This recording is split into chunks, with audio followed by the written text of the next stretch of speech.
Tim, a 32-years-old man, had no choice but to move into his friend's ancestral house. He had lost his job and couldn't afford an apartment. The house was huge, with towering walls and grand, yet decaying, architecture. As he arrived late at night, he felt a shiver of unease run down his spine. The front door creaked ominously as he pushed it open, revealing an interior shrouded in darkness and thick with dust and spider webs. Every step he took echoed in the silence, amplifying his sense of isolation. He dusted off one of the sofas and decided to clean up in the morning. When the morning light seeped through the dirty windows, Tim began the daunting task of cleaning. He soon noticed that mirrors adorned every corner of the house. Their presence was unsettling, reflecting the dim and dusty rooms in a way that made him feel watched. As he wiped down the living room, he thought he saw someone moving in the mirror, but it was just his reflection, or so he convinced himself. While making lunch, Tim saw a white figure pass by in the corner of his eye. His heart skipped a beat, and he spun around, but there was nothing there. He took a deep breath and shook his head, blaming his imagination. Yet, the feeling of being watched persisted, growing stronger as the day wore on. As the sun set, casting long, eerie shadows throughout the house, Tim's unease intensified. The creaking of the old house and the whisper of the wind outside made him jumpy. He decided to sleep on the sofa in the living room, too scared to venture upstairs alone. He thought it would be easier to escape from the living room if something frightening happened.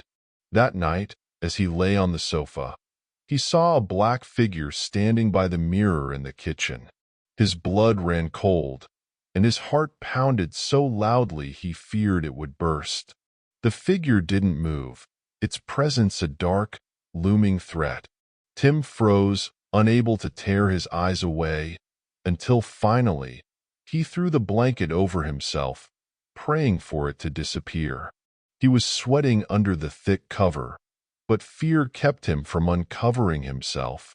The terror was so overwhelming that he eventually fell asleep out of sheer exhaustion.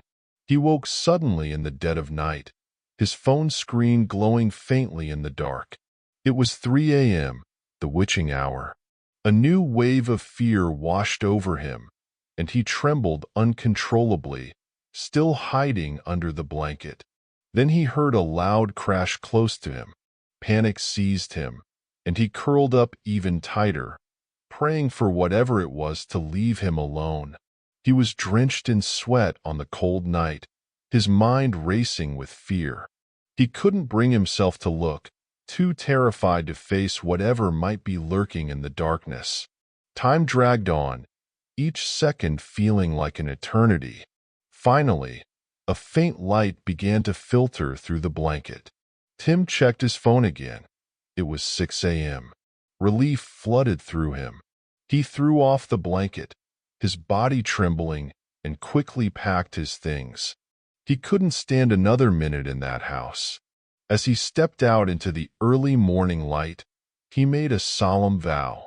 "I'd rather live on the street than stay in that haunted house again," he muttered to himself. He left without looking back, the haunted mansion receding into the distance, its dark secrets and terrifying presence left behind. Tim knew one thing for sure. Some places are better left alone, their haunted pasts undisturbed.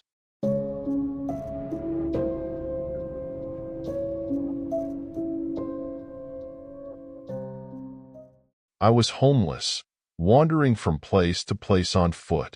One day, as heavy rain poured down, I desperately needed to find shelter. In the distance, I spotted an old, big house. It looked abandoned. All the lights were off. I approached it cautiously and peeked through a window to check if anyone was inside. After confirming the house was empty, I climbed in through an open window.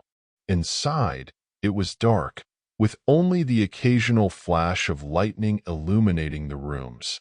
I found a corner and decided to rest there for the night since the rain showed no signs of stopping. Feeling drowsy, I lay down on a dusty sofa and started to drift off. A few minutes later, I was startled awake by the creaking sound of a door opening from one of the rooms.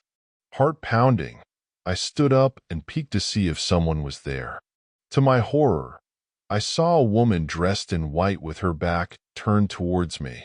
Summoning all my courage, I spoke up, "Miss, I'm sorry for intruding. I just sought shelter here because of the heavy rain. As soon as it stops, I will leave immediately." I waited anxiously for her response. Instead of answering, she started laughing, a chilling, eerie sound that sent shivers down my spine. I took a step back, fear gripping me as I watched her. Then, she turned to face me. To my utter terror, she had no face. Her form began to glide toward me, almost floating, and I watched in horror as she passed right through a table. It was as if I snapped out of a trance. I bolted for the window, leaping out into the pouring rain and running as fast as I could, never looking back. The memory of that faceless woman haunted me long after I left that old house behind.